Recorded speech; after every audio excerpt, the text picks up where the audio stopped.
everybody, this is part 2 of the Holmes D&D basic, more of a discussion thing. So the previous video I kind of read the rules there. Um, Not looking at levels and what you need yet or anything like that. What I really want to look at is the formulas and all that. So the formulas pretty much stayed the same. Bonuses, subtractions, all that stayed the same. What looked to have changed really was what you got awarded for killing and I guess subduing. So if you remember in original D&D, it was whatever the dice was times 100. So that's why the troll, which was 6 plus 3, which made it a 7-hit die monster, was 700, worth 700 experience points. In the new version, we have a chart, and that chart tells you what the base is for the monster, and then if they have a special ability like a troll would have, you get a little bit of bonus there. But there wasn't anything close to 700 on that chart.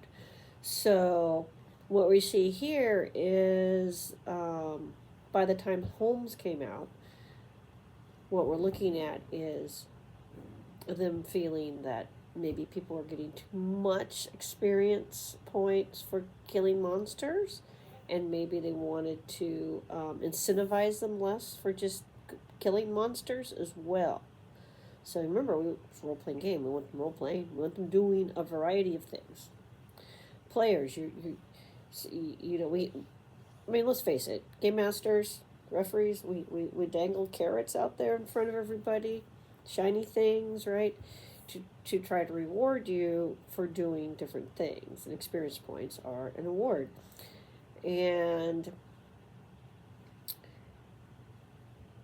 But maybe we don't want you doing too much of one thing. You know?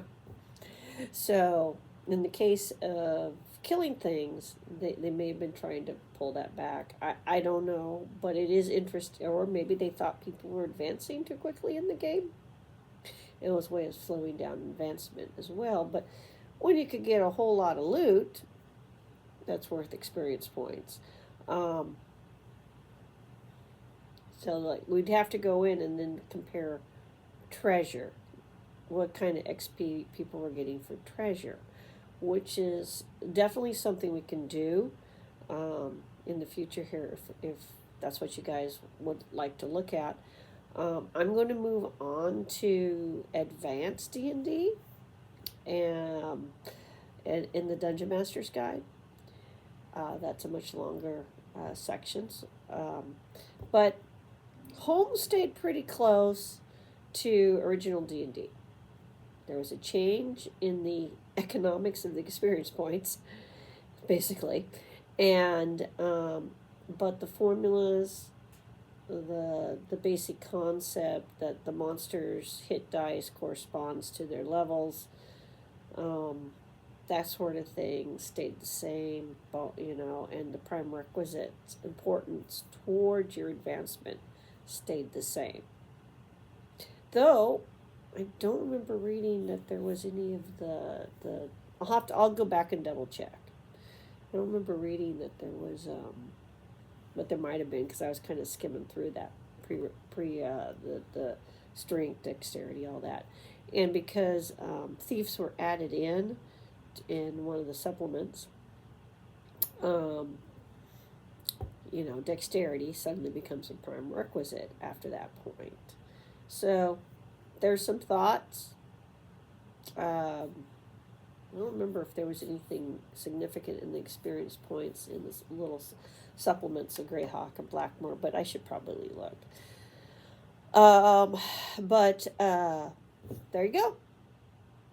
Some differences, some similarities, but you can see the game changing. Now, I'm not quite sure why we're not doing math anymore, because like every game I play in, it's just like boom, you get this amount, boom, you get that, this thing's worth that. I remember us having to go back and like find out how much stuff was worth if we didn't know. I mean, I know we started doing that at some point when I was a kid playing. Like it made sense to us. Like, like you know, just because I find a ring on the ground doesn't mean it's worth anything. It could be a, you know. So I think we implemented that pretty quick because it made logical sense to a bunch of little kids. Which, you know, that's part of the reason to have a town, but then you got to flesh out your town. And you have a town where you have a lot of adventures coming through, man, there should be like the medieval version of a pawn shop. Seriously. There should be, if you got a vermin problem of the magical fantasy world sort of thing, there's bound to be people in the town who specialize in vermin removal. Just saying. You know, not all jobs have to be dungeon delving. You know, one of the businesses in my fantasy world is Orkin. Yeah, Orkin is run by an orc. You know? So, yeah, Orkin, the Orkin man. Got a problem with giant rats on your farm? Call the Orkin man. You know, and players can get temporary jobs working for Orkin. You know, so there you go. Just some thoughts. You know, we can by doing this and looking at the experience points specifically on the monsters, we can see how the economics of D&D has changed, which I think is a valuable thing to do. Also, well, I'll go research the treasure changes as well, because I know that's probably changed. And there was even, I remember there was options. We'll do a whole thing on economics. Yeah, because D&D is about economics. If you can play D&D old school, you can probably do your taxes. Especially when we get into other formulas. Yeah, I have to admit, role-playing games made me do math voluntarily. I even sat down when Traveler came out, and I got my hot little mitts on it as a kid, and I was probably a teenager. No, I'd have to go figure it out. But at any rate, whenever I got it, I sat down and was trying to figure out. I was doing those formulas for spaceship travel. It was also the reason why I couldn't get anybody to play. The other kids want to do the math. So, Star Frontiers, when it came out, I was like, Eureka, which was much later.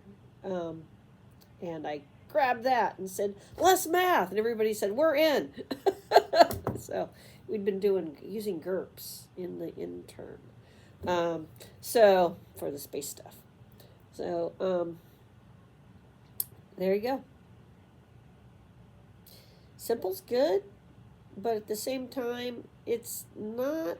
I don't remember us even having any trouble with this. Like, we understood fractions, and it probably made us better at our math class, to be honest. I mean, I actually enjoyed math as a kid. Only thing I hated was word problems because no one explained them well. When I finally got them explained, the secret code, then I could do word problems. So, explain the codes better, teacher. Anyway, everybody have a great day. Peace out.